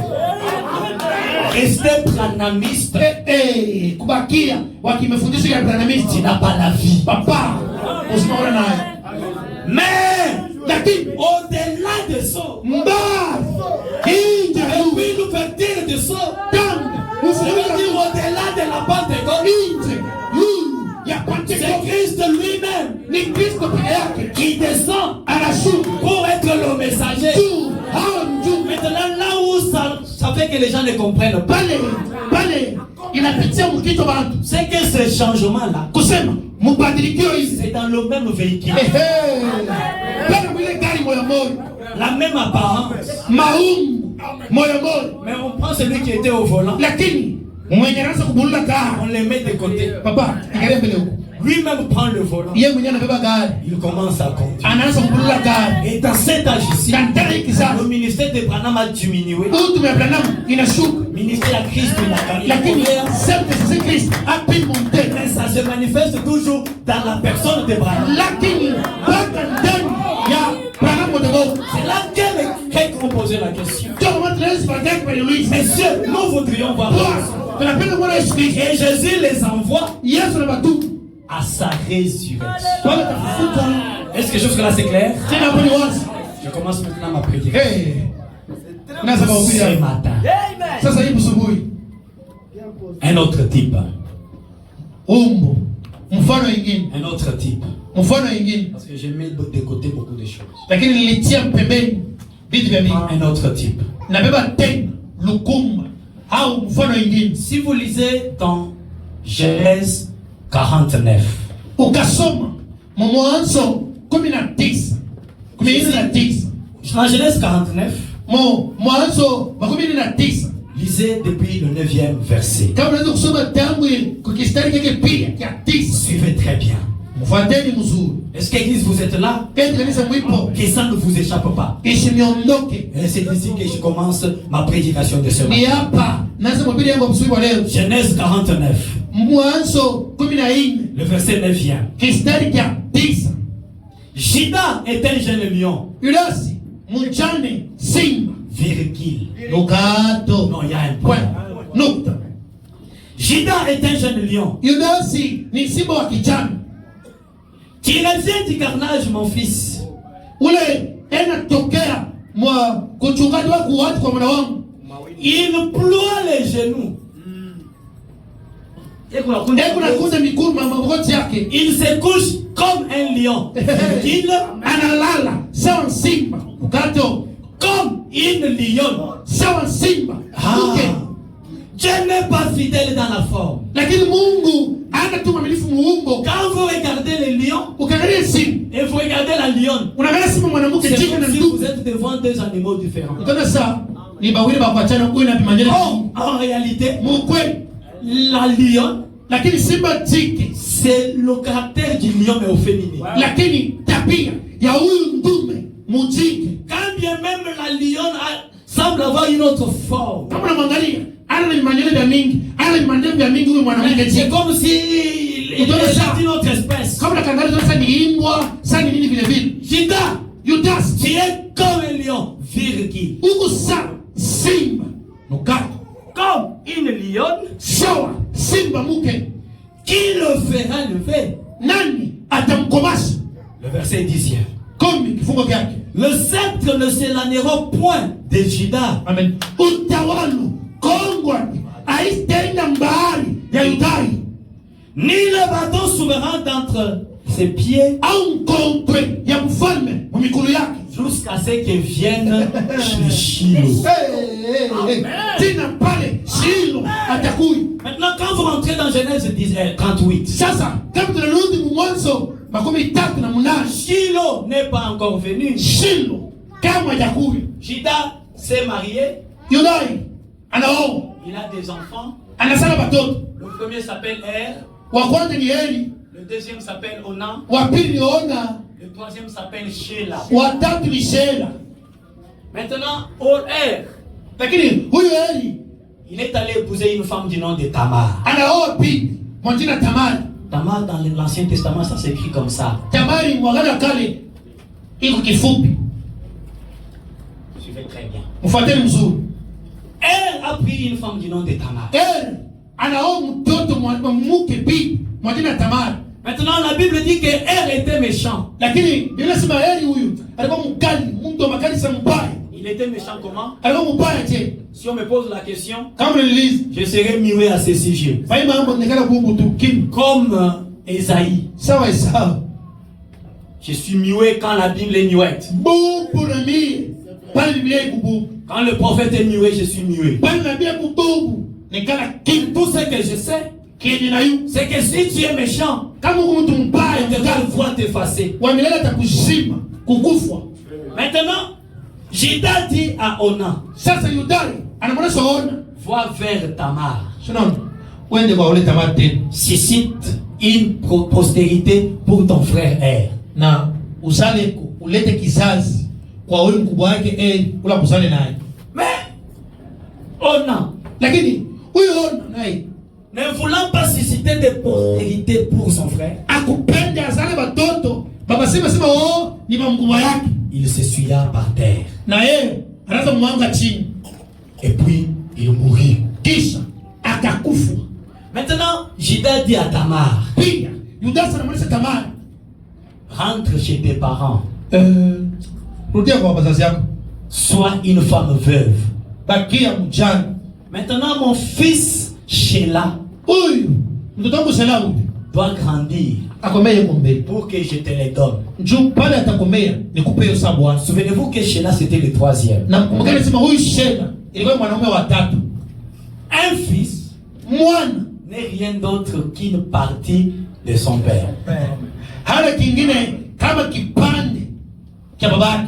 À un certain moment, Wakati mmoja on constata que Judas descendait pour aller tondre les brebis. baba sema Yudasi anaanza kutoka twende katoshe manyonya ya Et kondoo. Tamar dit, Tamar anasema cette fois-ci, hapa sasa hivi comme Judas descend, sabla Yudasi yeye ndio anaenda il ne descendra plus jamais. kumbe hasa kuyaka tena kutena Ça, kufanya c'est la dernière descente. ili kushuka kwa kufanya ndio kwa mwisho. Apocalypse 10. Ufunuo 10 Cette descente-là, kule kushuka kule c'est haleluya la dernière descente. ndio ya mwisho atashuka tena. Et qu'est-ce que Tamar fit? Tamar akafanya nini? Elle enleva les habits de veuvage. Akatosha manguo ya kujana. Si tu veux que le Dieu qui est descendu de visite Kama unapenda ule Mungu anashuka kutembelea, enlève les habits de veuvage. tosha kujana.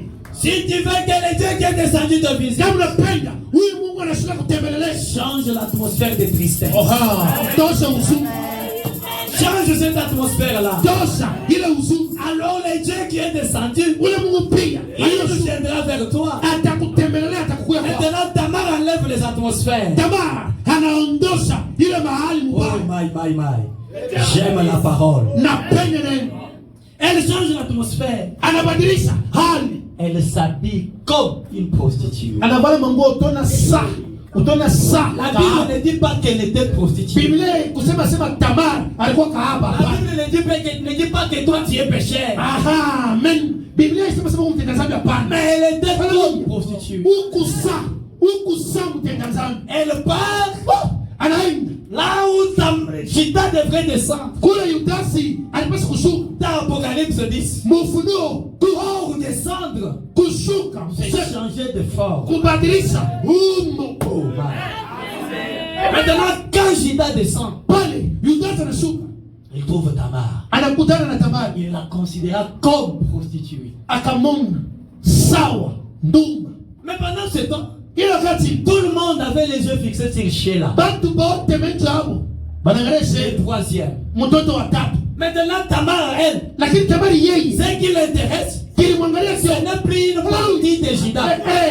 aina mtoto au kipande cha Yudasi Mais hapana. tout ce qui l'intéresse, Kenye c'est kinamwangalia avoir Judas entier. ni yeye Yudasi aingie mbele. Mais l'Écriture dit, Na maandiko yanasema hivi, les bâtons souverains bakora kote ne quittera pas le main de Judas ya mfalme haisitotoa mikono ya Yudasi avant que vienne Shiloh. mbele Shilo hao. Mais ici, Shiloh n'est pas encore venu. Hapa tena Shilo hajakuja. Tamar est quelque part. Tamari mwenye kusema Judas basi lui dit, Yudasi anamuuliza, laisse-moi aller vers toi. acha tu tutembee. Tamar lui pose la question. Anamuuliza, Tu me donneras quoi? papa, kama tutalala na wewe Je sema t'enverrai un chevreau. nitakutumia mpunda. Tamar dit, Judas, Anasema je te connais. mimi nakufahamia Tu papa. es un homme juste. Wewe kumhaki. Je sais que le chevreau viendra. Nitayosema mpunda itakuja. Je sais que Jésus viendra. Na hiyo sema Yesu Je atakuja. sais que le Jésus-Christ doit revenir. Na hiyo sema Bwana siku zinapaswa kurudi. Tamar, Judas, je te connais. Yudasi nakufahamia mzuri. Quand tu dis quelque chose, Kama unasema kitu c'est amen et vrai. ni ndio Je kitafanyika. sais que Jésus viendra. Na hiyo sema Yesu atakuja. Mais avant qu'il ne vienne, Mbele Yesu awe. donne-moi un gage. Bon, unipe tu kichungililio. Mais cette fois-ci, Sasa kwa hii mood, ce n'est pas Judas qui propose. ani Yudasi ndo yeye J'aime anakuambia la hapana. parole. Napenda neno. C'est Tamar qui propose. Ni Tamari ndo analongo. Judas lui dit, Yudasi anamuonesha. qu'est-ce que tu veux que je te donne? Unapenda nileta nini? Tamar regarde, Tamari il anaangalia. dit, donne-moi ton cachet. Angalia, nipe chapa yako. Donne-moi ton bâton souverain. Kisha hii bakora mfalme unipe. Donne-moi aussi les cordons. Kisha tena na yenye kamba. Mais tout ce que Tamar désire, Vyote vile enataka na longo. ce sont les choses qui faisaient le royaume même de Judas. Njoo yenyewe kikaribu kinafanya buzito ya kufanya. Avant que Shiloh arrive, Mbele Shilo au les sceptres est entre les mains de Judas. kondwe inu mikono ya Je Yudasi. veux dire, l'épée est entre les mains de la reine Esther. Napenda kusema kipanga kile mikono ya mfalme. Je veux dire, Malkia le Esther. canyon, l'épée du roi est entre les mains d'un homme. Napenda kusema tena mpande ya mfalme inu mikono ya mwanadamu. Ne t'arrête pas là. Lakini usimamie pa. Tu m'as donné les bâtons. Unanipa bakoro. Tu m'as donné l'épée. Unanipa kipanga. Tu m'as donné les seaux. Unanipa chapa lulu. Donne-moi aussi les cordons. Pia kamba. Le fil rouge. Mkamba Tout ce qui faisait la royauté. yote kinafanya mfalme wa Yudasi. Judas se dépossède. Yudasi anapojifurula Et c'est entre les mains de Tamar. na anamkaburia hiyo Tamari. J'ai envie de dire, Napenda kusema à l'absence de Judas, pale Yudasi asina hapo, si Tamar écrit, kama Tamara anaandika le royaume de Judas ufalme wa Yudasi ne va pas poser la question haistaliza à qui appartient cette écriture. oh, ni nani anaandika hivi? Le royaume de Judas Ufalme wa Yudasi va regarder les sceaux. itaangalia chapa. Oh, man. Hey, hey, Au-delà de la Pentecôte, inja Pentekoste c'est la personne ni elle-même. mtu mwenyewe. Merci Jésus. Asante Yesu. Si Tamar écrit, Kama Tamara anaandika quelqu'un pose la question, na mtu analiza qui a écrit ça? nani anaandika hivi? Quelqu'un d'autre peut lui répondre. Mtu mwingine anaweza kunijibu. Ne regarde pas l'écriture. Usiangalie maandiko hapana. Ne regarde pas la forme. Usiangalie umbo. Pas la personne qui a écrit. Usiangalie mtu anaandika hapana. Regarde les sceaux. Tazama Mungu. Les cachets. Chapa. Les cachets s'engagent le royaume. Chapa ni ya mfalme. Voilà pourquoi, Tazama kwa maana dans un endroit où il n'y avait pas de curé, nafasi pale hapakukuwa na maingilio. quand je parle de Tamar, Pale nasema kwa je Tamara. ne parle pas de Tamar de l'Ancien Testament. Sema ya Tamara kwa Agano la Kale. Tamar se tient là Tamara anasimama pale avec l'épée, na mpanga avec les cordons, na ngamba avec le bâton. na bakora. Tamar signe. Tamara na chapa. Un écureuil arrive ici. Ile kile itokelea hapo. L'écureuil apparaît, Ingine itokelea pale. le tue. Anaua. Devant les taureaux meurtriers, Bila ngombe ntongozi les leba. taureaux regardent, Ngombe anaangalia. mais c'est un homme. Na mwanadamu. Et quand l'homme part, Pale Mungu anasema les taureaux entendent le na créateur. ngombe anashikia Mungu. Finalement, qui a parlé? Nani anasema kumbi? Les taureaux ne comprennent pas. Lakini ngombe asielewe. Les cachets Chapa. et entre les mains de Judas. Iko mikono ya Tamara. Oh man, je vais passer vite. Et après, Na kisha Judas Yudasi part vers Tamar. anamwendea Tamara. Frère, Ndugu, un mystère se passe. si inapitikana pale. Vous savez, Mwanangu, les mamans ici, bamama hapa mnono elles savent anaye mzuri quand le comportement d'une fille change. kama tu mtoto mifano naweza kubadilika hapa na fungu lako. Donc, cette fille ici, Huyu mtoto mwanamke huyu c'est comme si akutani na manger.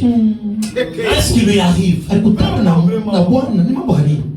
Et dans le royaume de Judas, Na mfalme Yudasi on constate que les comportements de Tamar changent. bado tu tabia kuishi kwa Tamara unabadilika. Et la Bible dit, Biblia inasema ce n'était pas au premier mois. Oh, ile kubadilika kule aina kwa mwezi wa kwanza ce n'était pas au deuxième mois. aina kwa mwezi wa pili Ce hapana. n'était pas au troisième mois. Tena hata mwezi wa tatu hapana. Après la Pentecôte, Kisha Pentekoste, après le troisième mois, kisha mwezi wa tatu on commence à constater banaanza kuona kufumbua des changements Tamara anabadilika. dans le comportement de Tamar. Na mifano matendo ya Tamara. Vous savez, quand une femme est enceinte, excusez-moi, Kama mwanamke hapo na mimi mnyilie mwe. ce n'est pas le médecin qui lui dit de vomir. Aina mungana anasema ndio wazo kutapika. Mais les gens regardent seulement. Bantu tu bena angalia tu. La femme commence à vomir. Mama kunatoka. Quand une femme est enceinte, Kama mama tuna nini? c'est comme un jour ma femme me disait, Usema bibi yangu anaanza kunyonyesha. quand elle était enceinte de ma fille Sibling, Pale alikuwa na mimba mtoto wangu Sibling. elle me dit, si tu ne m'achètes pas l'orange, Angalia tu kama ulete orange hapa. je vais mourir. Mimi nakata mpumushi na kufa. Je suis parti. J'ai cherché l'orange. Je n'ai pas trouvé. Maintenant je rentre. Je lui dis je n'ai pas trouvé l'orange. Je la regarde. Elle n'est pas morte. Et les gens commencent à constater les changements dans les comportements de Tamar. Tamar qui aimait les pantalons. Tamar rejette les pantalons. Quand les autres vont dans des soirées d'ensemble, Tamar entre, elle se met à tout change dans ta vie. Et les gens commencent à murmurer. Cette fille ici, ce n'est pas comme ça. Ce n'est pas comme ça. Donc elle est toujours enceinte. Elle est enceinte. C'est ce qui nous est arrivé. Quand l'ange puissant est descendu, le frère qui aimait boire, il change de comportement. La sœur qui était dessus, elle change de comportement. Ce frère-là qui était méchant, il tapait sa femme. Un frère qui tape sa femme, c'est boxeur. Donc il n'a pas la force d'affronter. Ce frère-là qui tapait sa femme, le comportement change. Et après, les gens disent on part dire à Gita, ta belle fille là, elle s'est prostituée. Elle est enceinte. Ah bon? Tamar, je t'ai dit. Donc si c'est ce qu'elle a fait, elle mérite la mort. Si nous sommes au Congo, et les gens peuvent commencer à chanter. On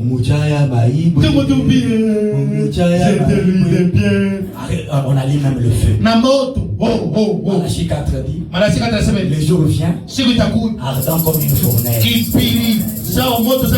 On allume le feu. On prend Tamar. On parle avec. On l'amène. Elle est calme.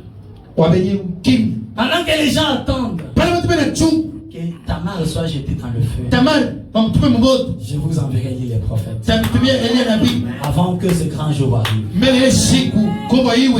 Maintenant, on ne condamne pas quelqu'un sans l'avoir entendu.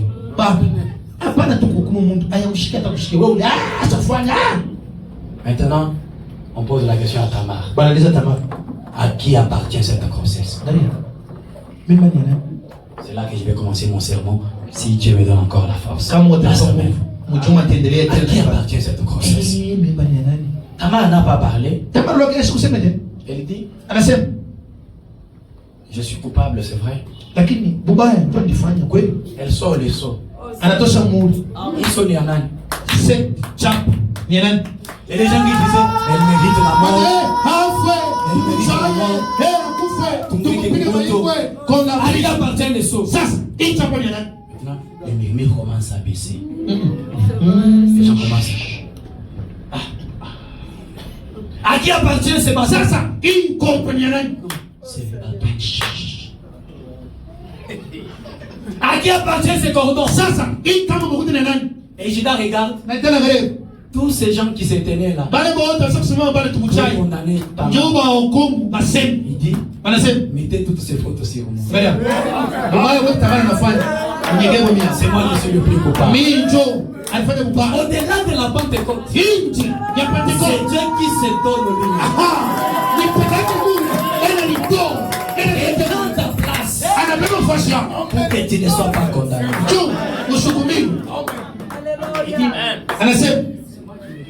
Bon, maintenant est-ce que vous allez tuer Judas? C'est lui-même l'auteur. J'ai envie de te dire, tu n'es pas un péché. Tu es un fils de Dieu. Tu es une fille de Dieu. Quand nous allons au-delà de la Pentecôte, les jours même de la Pentecôte, Pierre et les autres se sont comportés comme ivres. Là on a titibé. Là on a titibé. Le Saint-Esprit grandit. Après la Pentecôte, le même Pierre devant la porte appelée la Belle. kumulango ile wanapoita la Beli, Il n'a pas bougé. akutenga, Il a parlé. alisema Et la chose est venue. na kitu inakuya Au-delà de la Pentecôte, nje ya Pentekoste. c'est là où Christ est le messager, Pale Kristo mjumbe manifestant le troisième pôle na kuonesha uvuto ya tatu pour attraper les poissons qui lui ressemblent. njia kukamata samaki ile napomfano. Que le Seigneur vous bénisse pour ça. Bwana nibariki kwa asubuhi ya leo.